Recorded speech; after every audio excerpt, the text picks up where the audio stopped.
munange. Aha, this has been a very beautiful Sunday morning into Msake Chibumbanize Chisambira Dana munange. Tubebaza omubwine programs edendawulo okuva kuncho Pastor Mwagale Andrew Jakuwangula tubaire Nalongo Masa banange ejiri jo tukagitwaliriza kubanga twetagisa Katonda buli kiseera buli wamu mu buli kimu kye tubanga tulikola kitulitusa kwainga wasizotya ewe olikubona Baba TV olikubona program Tumsake Chibumbanize Chisambira Diana banange tudena keddenga checho Katonda akola repair wani ya chingamba there is waliwo mukwano gwange used to tell me kama akuba repair kasitoba ngojikiriza always is there for you, always is there for you and your family and buli kimu ekibanga kijja mu maiso olina ekirwaire ekiri kusumbuwa ekiri kuluma Katonda tinakireka kibeho tinakireta aye akireka kyaba olwokuba alina ensonga nti woba oli mwisano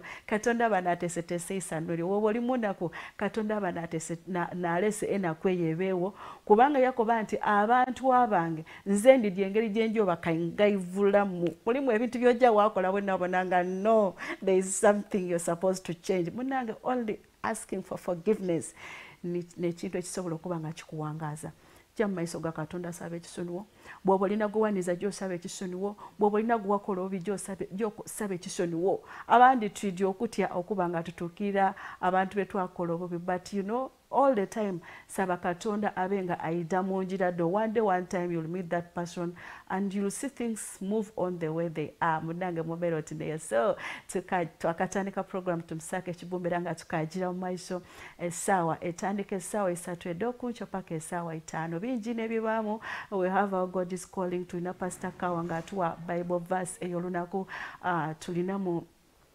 obujulizi tulina ebintu bingi bye tutwalirizamu kubanga tutambuza programu eno tize zenka aye ni timu yange mulimu Shadrach mulimu ali mu control many people are behind this program thank you so much aye ngamba kuba nti olwalero our God is calling we have the one and the only beautiful princess Goreti ndidi okumweta Goreti Zabu Goreti zawedde Goreti ayenga bambi gwe tujja okubanga tukyaza olwalero no olunaku olw'Sunday yes kiki kyatuteekere twamukyazaako einuma eyo but we are bringing her second phase iwoli eyo nga olina God is calling oli mwembi oli musumba oba olina emirimu gy'okola mu kanisa abalongoosa bakuba ebyuma bakuba dembaire enzungu anything you do but ng'owulira there is a message Katonda gy'ali kusindika oba ng'ogiweereza abantu in form of obudulizi you can come here ku Baba TV waba ng'ogemagana ninze oba numbers ediri ku WhatsApp ediri ku screen those numbers dakuweereza ku WhatsApp when you call my dear ndagana ku missed calls dibane njino and at times I don't talk to but I don't call back but it's always good waweza ku WhatsApp and more so on MTN twagamagana niwe bwoba olina omusumba gwo bwine nga nkyaziza wano ng'akolera you just text me ku WhatsApp nabanga nsobola okuba nga ngamagana niwe kubanga munaye Airtel Baba TV ekyo kyakiteekera era ni program yetu Tumsake Chibumba Katonda ate we yateekateeka yes a lot of changes will be there but ebya Katonda bw'abakobye nti ye kiba bw'abakobye nti no kikola kiba kidebe so mbero tuneyo katulenga tufuna Goreti abenga ateka bitunu myanumyako naye mu budakiko butono tovaawo katwire program Tumsake Chibumba mukagwa tukwanirizaako obwiranga bwendi bakobanga nti our one and only God is calling today back here in the studios of Baba TV one mamwetani Goreti as you see her very beautiful enembani njino she has been inspiring very many abasingo bungi abembi nifa abatalipendya nga tuwulire nembada Katonda she has been among abakyala abaire on the block mu Eastern waife eno nga atachikuba in the whole world so she has been doing great in okubanti atamze ekigambo kya Katonda she is here today tudye kwogera kunaye aye katsoka tulamuseeku mulida lya Yesu most welcome Goreti. Thank you so much. Thank you everyone. Kama yebazibwe. Amina. Amanya nze Goreti zawedde omulungi wammwe omwana w'ejjinja kandogere ku lusoga. Lwendi kwenda olwo. Amanya gange ninze Goreti zawedde ndi musoga omuganda. ayenga mba muno mwidinda by the way mami wange Musoga. Okay. My mother is a Musoga. Nabiri. Amaina Gombyo tukobere ni wali. We need to locate them, you know? Okay, I'm sorry. So mami wange bamweta Nabiri Mili. Okay. She's a beautiful lady. And my dad is called Lubwama Joseph. So out everything I'm gentle. Ndi Musoga. Okay. Musoga tenga ndi Muganda. Sanga ile inokuwa ku mpeoda Baba TV. Yeah. Ndi musanfino okubanga really munchaziza. Amina. Nkwenda ino. Niza singa. Sure, nkwenda ino. Singa tikwenda, singo sanga tikwiziza, but you know, it's always good okuba nti twenumbiriza mu byaife mu mbero tineyo.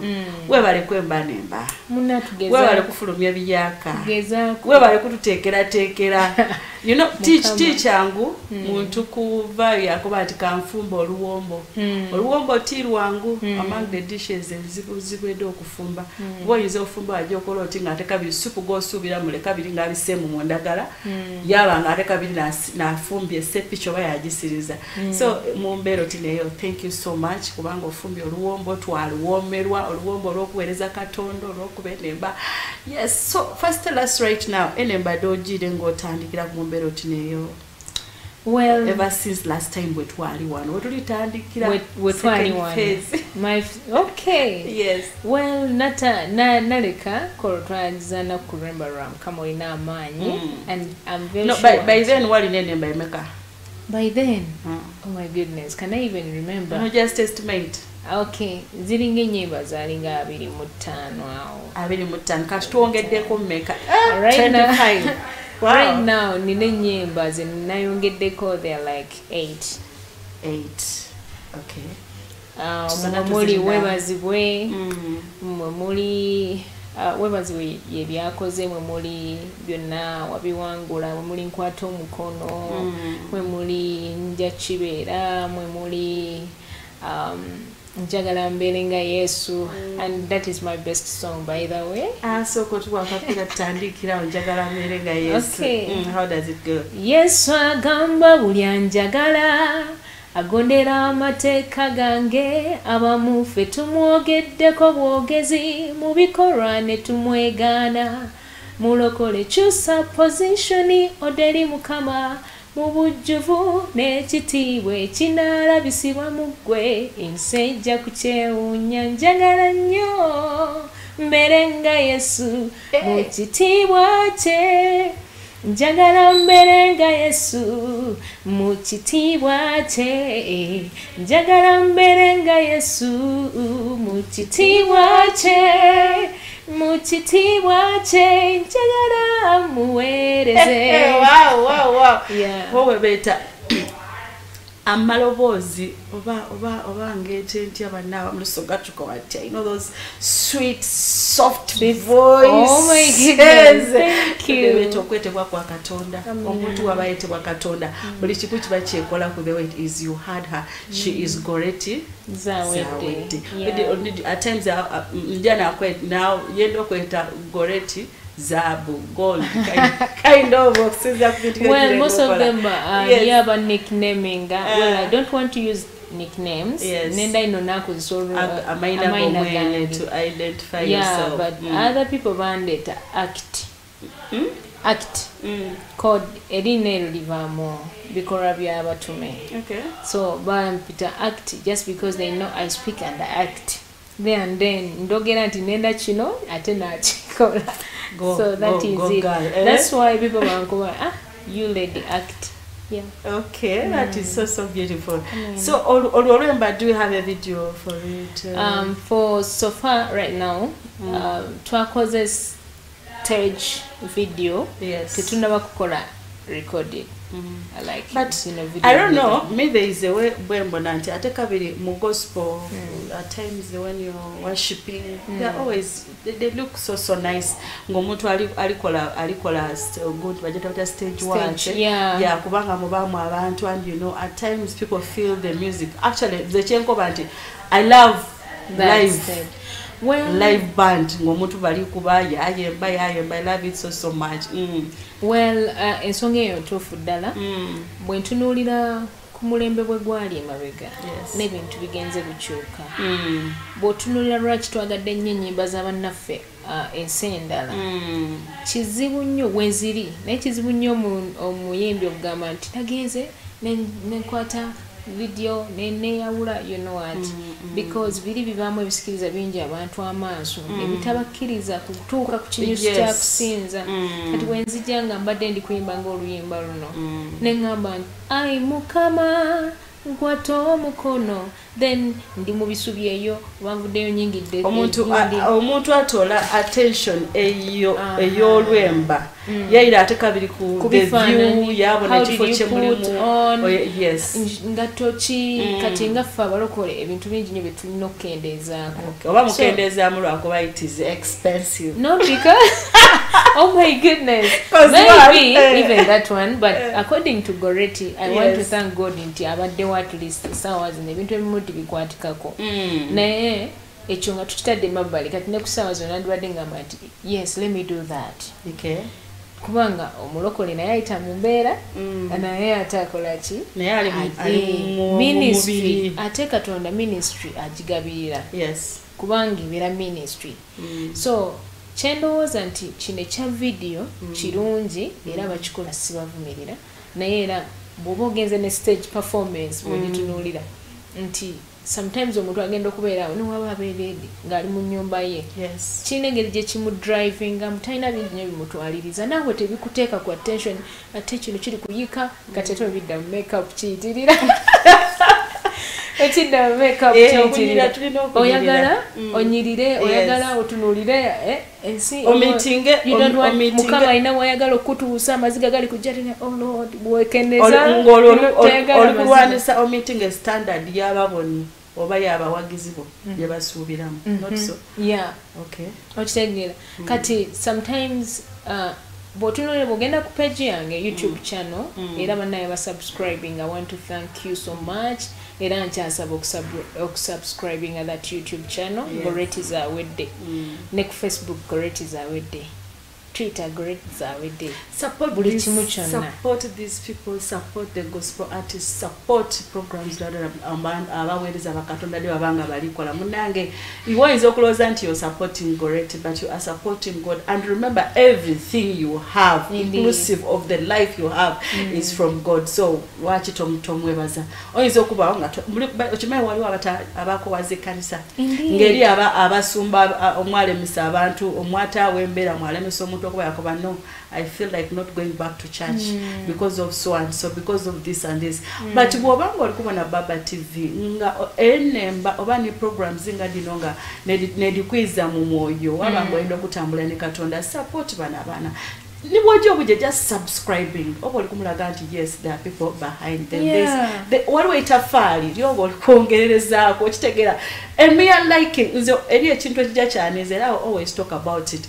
Nti omwembe wa gospel aje ya postinga yorwemba oba ya postinga ya Bible verse. My dear kwagana abali ku liking nifa abalokole ifebene. Yes you may not have time to type or you may not have MBs kubanga times MBs okutyping akinzo kana naye liking still good message ekola egenda so even a like you are supporting someone wabanga toli mulokole it is really good kubanga ati osaze wakoba nti akambone Goretti Zawedde we bale kunirira Diana sitandika nawe so babe twende katole nyonga mpozi ensonga eno twende tuwagamba nti bw'ogoberera ku YouTube channel most of my videos ninayo video so like in the other kind of it is single bunji ziri when I'm on stage not so wodikole edongo oli ku stage oyawula olwemba oba ogaitene mbanga bwediba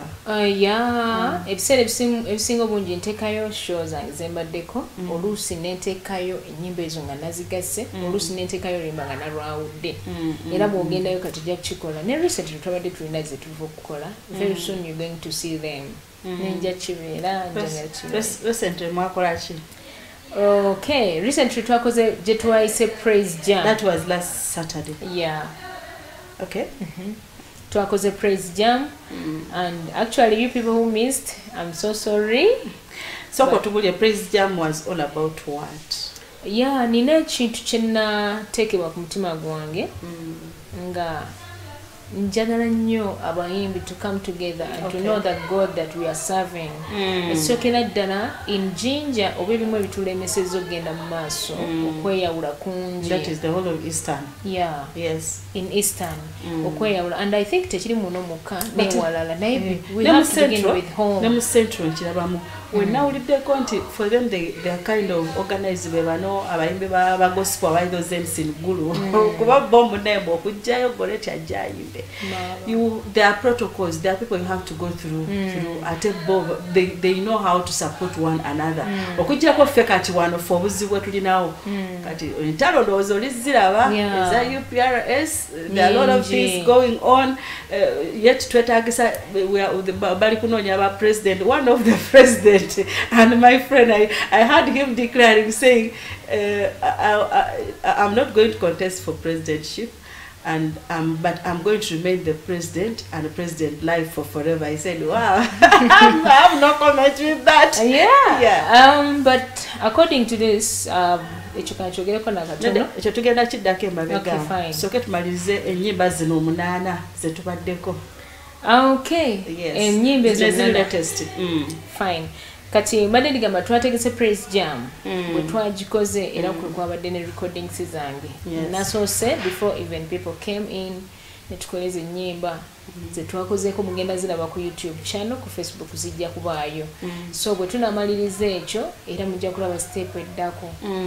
So ennyimba ezo twazikoze nga twagala bwe nzira ku praise jam okwawukana kungi mu Eastern kale mu nsi yonna. So kati wagenza okujja n'ekiteeso ekya praise jam mweyagala abayimbi tudde wamu ng'oli kikola otya? Twakikoze ngo nakitegekedde mu ttendo ffenna nga tugenda kuŋŋaana era nagambye nti Goreti tagenda kujja ng'ayimanga Goreti yekka. I want Goreti to come with backup. Okay. I want Goreti to come oba omuntu omulala je naye if you are muyimbi Lojamat or other people let them come with our team and not only the team ffe twesitudde nnyo ffekka ne tutafaayo. You are talking about bano aba backing up abakuba ebyuma abazina nti omuyimbi bw'aba atambula ng'ali kwidda ku stage oba ali kwidda mu kanisa aide ni bana abaani not omwembi omulala kwa ku front Goreti oba ku front. Yes. Talk about this actually ekyo ekintu lyo twakyogerako wano ne Shadrack my producer nakuba nti singa kibeere kisoboka twandibe tufunanga abembi bano twajja mu churches daibwe twaba nga tusobola okuliba recording bana abembi aba backing up wedding mulimu n'abembi abali mu churches aye nga bakali kufulumya ne bamu ku video aye nga ate musobola okuba ni function era nze ndiyo bakoba nti people call me kuba oyinza okundeta omwana yayemba olwemba nga lulwe twalugema. At the end of the day, Ojokolo Tinga and video as a video. Because these people prepare a lot for those churches. Cut the way you are while you are by you are looking. While you get each and everything. Yeah. So Mubero today, Katube, Soke to Benga to Verekeleza, Mukutuje, Mukabre Katuno, where to Naba Twize, Tudakubanga to Balagaku. Praise jam we yonga we yabaire then kabiri tutandikira otovao tumusake kibumbe kajira maiso tulini Goreti Zabu alintunye. Thank you. Yes, thank you so much. Thank you so much. Mwatandise wala nife nga twakafuna omugeni waife tukajira maiso ni tumusake kibumba twakomekereza ku praise jam. Wow. That show was so nice. Yeah, and it is not all about the muyimbi. Kambuze edo sende dona de mutamu muditolawa kubanga ife abawuliriza music yo tutuba wa sente ezaje mu sente muditola okutegeka ekintu ngoti nekyo cause it takes a lot. Kweyanziza nnyo ku kibuuzo ekyo era abantu bambuzizza nnyo Goreti. Wakikoze otya ofuniramu wa who is behind you. Yes. But Goreti ng'omuntu ali omu okujja ku Katonda. Amen. One day I was walking on the streets of Walukuba, and then I had something to drop in Wabongo Bwange. Nengamba naye Mukama njagala okuweereza, but I don't have the ability. Netaaga obuyambi, netaaga ssente, ate nina ensonyi Goreti nkyokugenda w'omuntu bwamu naye mpayo akasente kino kigenda mu maaso nabikolako emabega naye kati nnaku zino waliwo kifaananyi kye mutulabiramu so nga ntya ne bakulu bannange nkyogedde nakyoka batuukeko we are human being, okay? So abasoma bayinza okitegeera. And one day I was talking to Pastor Zachariah nemugamba that zeal gy'okozesa ng'okola ministry, it is the same thing that I feel. Yes. Nemugamba nti where do you get the money when you want Gore to come and sing in your church? Ajja kubuulira njiri. Still I can use my gift in this way. Mugamba Mukama mpayo at least akalimu. Okay. So that I can be supporting my ministry. So what else do you do? And immediately I had to begin with my business. Business, yeah. What do you do and where is it located? For God's sake. Yes. Well, Mukama mulungi. Goreti yatandikawo ka spare shop. It's a spare shop. Yes, I need more customers. Thank you so much. Yes. Yeah, I have the best engineers. Wow. They are doing good. They are doing a great job. Okay. Twakatandika, but whatever you want, we can get it for you. Okay. Pichi. It's a spare shop. Motorcycle. Glory be to God. So He will bless you. Indeed, I asked him, I want this job because this is and Chichicho Yagala, that was the same question. I got that and was like, I want. No, omanyi some people katonda amayinza obabuuza n'akugamba nti what do you want, and you fail. Some people fail to tell God we need this. Yeah, exactly. That's why whenever we go before God, be sure nti ngenda kusaba Mukama naye omanyi kyogenda omusaba. Are you sure of it? Because oyinza kininga bwenzija abamu tumanyi okwogera naye ate netutalinda ye kwogera naffe oba netutamanya nti alina naye okwogera naffe. Yeah. Sobola okujja gy'oli nga nzize kukima mugaati. Yes. Kyokka ne nkusanga ng'okutte paani ne ngenda ne paani. Katonda bibuzaabuza. So I was so ku nsonga eyo nali mmanyi kye njagala kuva ddala nga njagala spare. And God was so kind. Okay. Can you imagine? He gave me 200 shillings. Emitwalo abiri.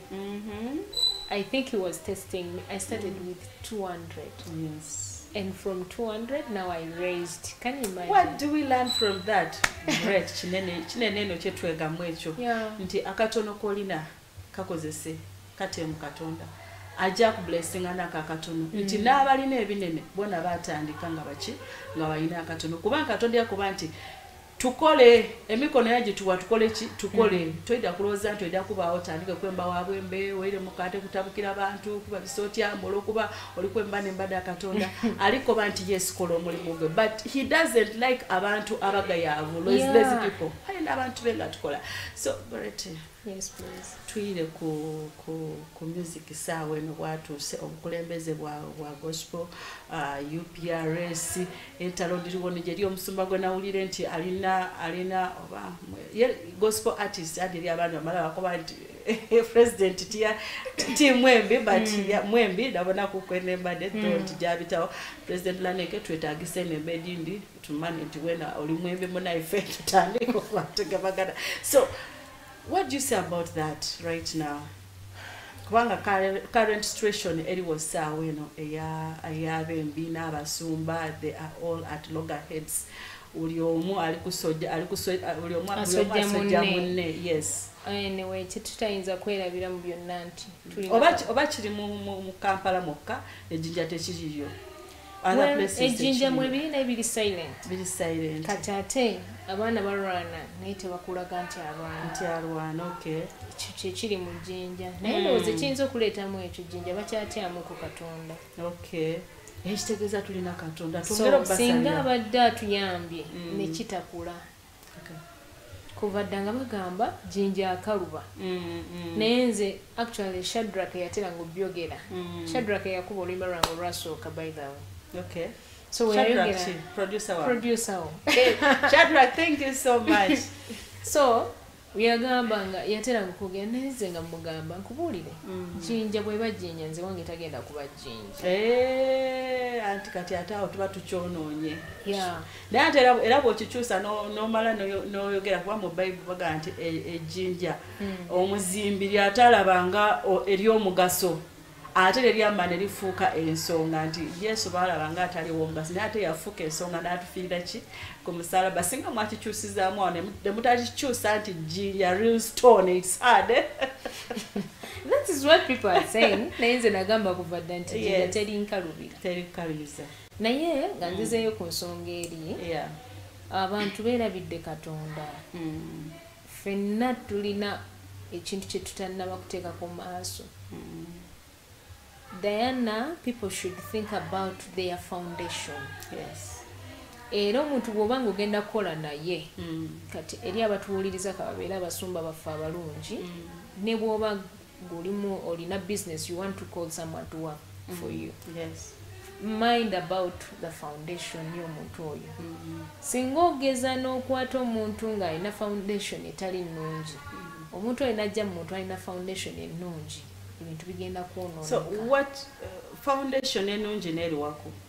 So foundation bw'oba akuzibwa ng'otya Katonda buli kyokola kyonna kibaamu Katonda. Amina. Entalo ze tuwulira mu bayimbi oba ne mu basumba nga zibalidde edda twalifa abayimbi mu jjinja we nabeerera wano nga olaba nti abasumba batwagaliza bafaayo musumba gundi akwatagana n'omusumba gundi omuntu bwati n'akwatagana n'omuntu bwati kati right now ogenda kutegeka ekivulugo rete ng'otegese oli agambe nti sijja gendayo kubanga omusumba wange takwatagana na musumba bwati okitegeera awo ng'ate tukirinyisizza ku level nnyo kati ekintu ekyo kikula lwakuba nti abantu baba foundation yaabwe mu kumanya Katonda ntono singa omanyi Katonda ng'omanyi nti ebintu byonna byonna tubyolekeza naggulu bitunuuliza ggulu tewandibaddewo ntalo bwekyo kati ekireetera ddala obuzibu bantu kwagala bitiibwa.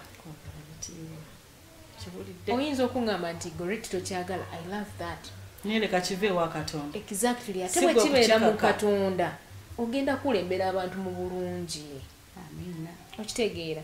So I support whoever comes nagamba yeetaddewo yeesimbyewo bataddewo kino yes tetujja gaana emitindo girinnya naye ate tetwerabira Katonda gyagamba jo leero n'enkya neruuli he's going to remain God. Amina. Ekitegeeza ekigambo kyo kiba tekikyuka lwaki ffe tukyusa obuweereza. Indeed. So they should think about that in whatever they do. Goreti mwolidde bigambo bye. Yeah. That was her view. Nga tukaja mu maiso eriyo kiriwo nga kikambwe ino tinkomere ekyokusasula okutunda ennemba temulina oditunde bakuweemu ssente nga yolikuweereza Katonda lwaki lwakuba wena production studio olina osasula olina okusiba kaviri nengaito oboneka obulungi mu kamera ng'olikola video olina ogisasula MBs olina odifuna balivanga bakoba ati tulikwenda mutuwe ssente mwabamu n'abaliko banti nze ebyesente ate byokutibye ndikugira ku kya Katonda wayingira okwembooko you know when God is calling nga Katonda akwese oba wayingira kufuna ssente out of it. Nabaddeko ku radio seriously nabaddeko ku radio weekend ey'emabega ne bambuuza ekibuuzo ekifaananako bwe kityo ne mbaddamu answer nina nnyingi naye ku bintu ebikwatagana ne calling no one paid God to give me this. Yes. And ensi ekula tugimanyi edda bwe nalabanga omuntu munzikirize njogere ku edda ekigambo ekyo edda nina ebintu biri kukyuka nnyo ne bijja abantu ku mulamwa naye gwe yogera edda myaka emeka nzize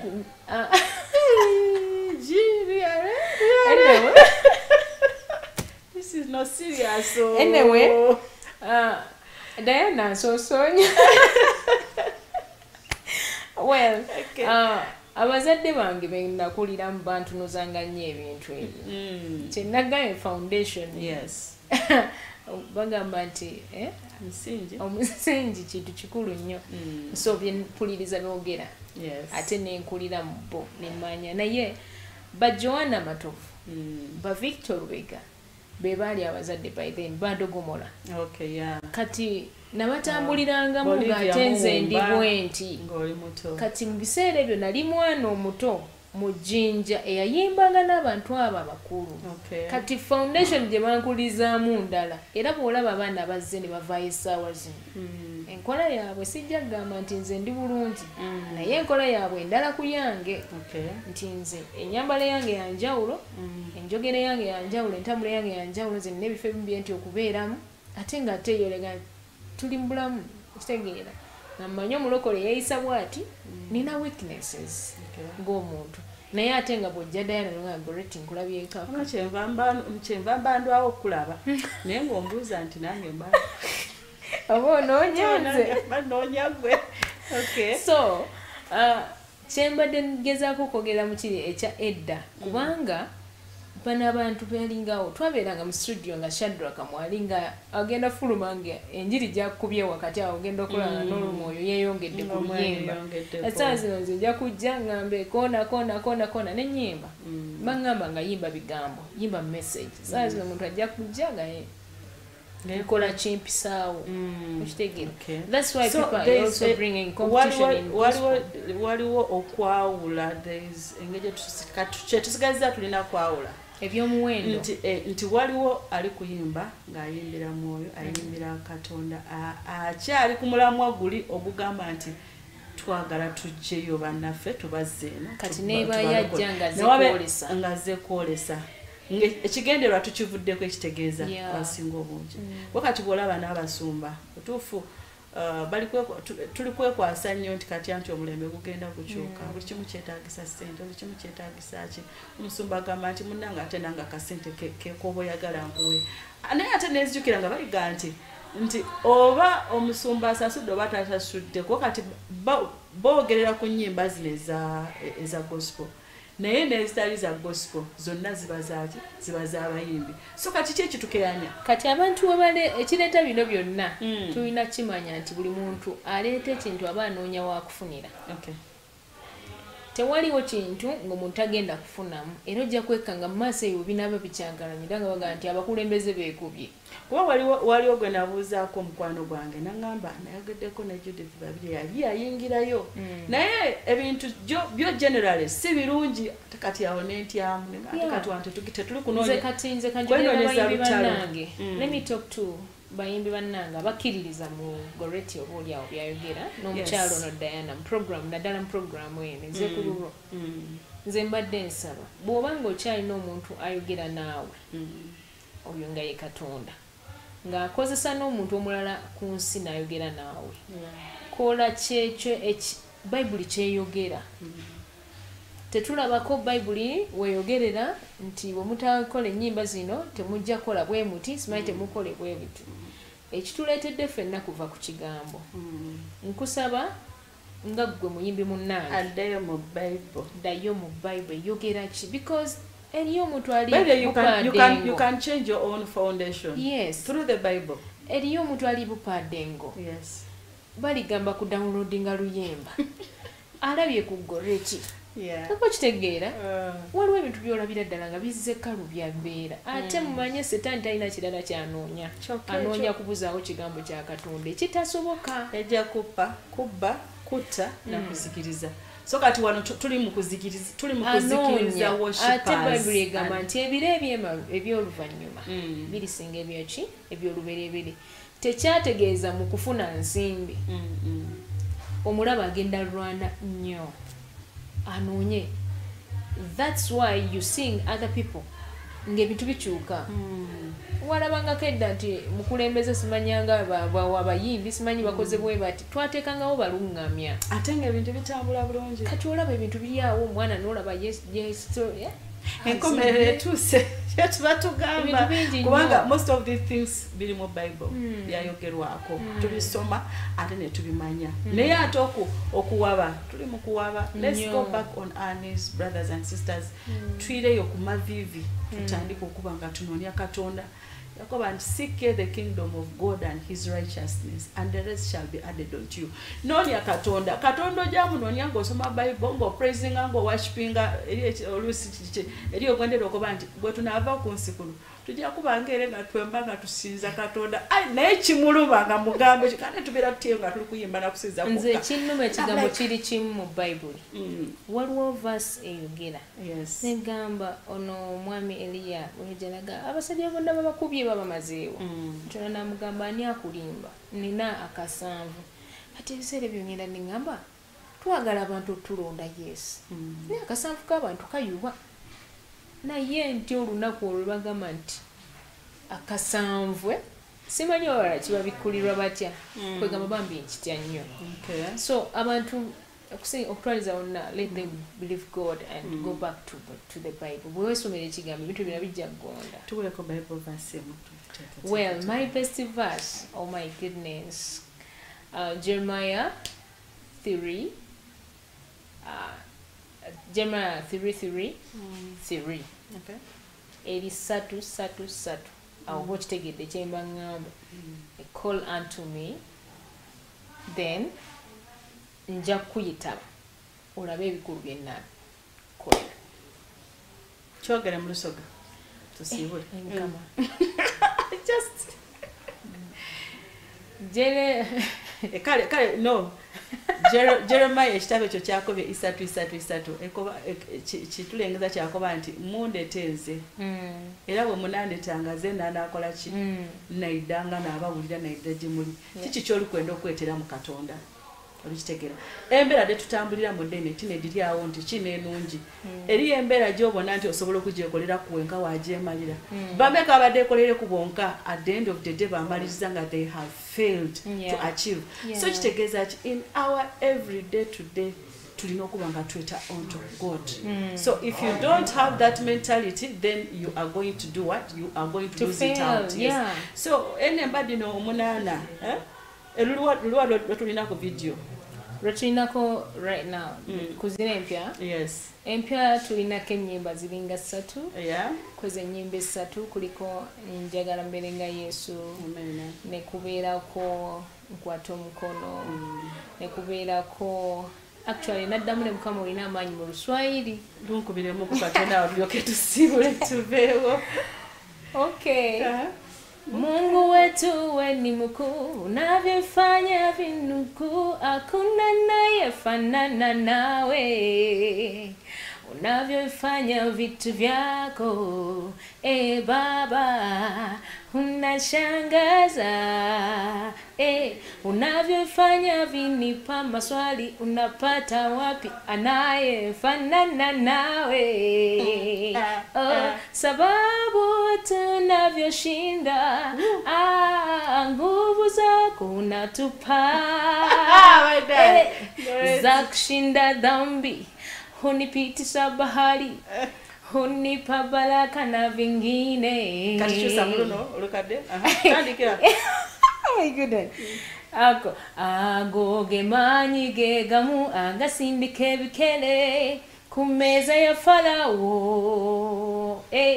Olina manyi Mukama, olina Mungu nazo nguvu, olina wabadamu nazo nguvu, nazo. Yes. Wow. That was beautiful. That was beautiful. Goreti tusibule bunange tumusake kibuba tubenga tumukomya tumire kuna bantu abali eyo abali kubona olunaku lungi otuno. Such a blessed Sunday. Njagala okwebaza Diana, thank you so much. Njagala okwebaza omukulu Shadrach. You are the best. Thank you. You always support me, always tell me great where you chicholi, you put me on fire. So come on, I want to thank God for my manager Louise and Vicky. She's my designer, and also Rest in Amutos. They are my designer and my makeup-artist. Oh, yeah. Yeah, she's called Justine. Yes. Iganga Rodao. I love all my pastors. Pastor Sitio Robert and the wife, Pastor Mwangza and the wife, Pastor Jus and the wife, Herbert and the wife, and Julius and the wife. At the true worship, that is my church. Amen, amen, amen. So greetings to my daddy, greetings to all my fans, Makanika, Garage and nice. Let's come and visit you. Thank you so much for joining Bamba TV. Yes, I'm also looking good like this because of Julie given step by step. Today let me, change a little bit of you. Look at you, look beautiful like this step by step. Thank you so much. Yes, tukajira mu maiso ni program tumusake Kibumba mukama akuwa omukisa ngate okali kutovaawo ndikwira. Yes, bannange bakoba nti ebiwooma n'ebitera okuba nga biwaamangu mumbeera oti neeyo mbeebaza ino mbeebaliza erala olw'okuba nti watandise n'ife era nkoba nti bwe tumusake Kibumba waabaviire ku programs nyingi n'edijja okuba nga ate kabiri dikola ki nga ditambula ku Baba TV. So it's always good wadema kutawaana kukyusa oyinza okutawaana okukyusa ate ekirungi kyakola ki kyakubitaku. So it's always good olemere ku tuli all social platforms tuli ku WhatsApp, tuli ku GoTV, tuli ku Facebook, tuli ku Star Times, tuli ku Zuku, dona ate ni GoTV yona twajingire ku. So iwo bayirozira GoTV jayo o searching ojja kubanga ate yona ogifuna obe ngofuna programs dino boba tojibwine ngobwine katono oyenda kuira you can go back platforms daife osobola kubanga ate okola ngo tufuna mu mbeera oti neeyo at least obe ku nekyofiikiraku abandi eyinza okweyagana nga abeera atambula nga not totally your concentration wakoba no let me go and watch Baba TV. Banange tubebaza ino tubebaliza irala okuba nga mutubona ate kabiri tujja kuira mu next Sunday mukama akuwa omukisa nga bw'obaire nti obunye weteeseteese tambulira mu njira ye bona tambulira mu njira ye buli kimu ajja kuba nga atambula wala niwe. Bye.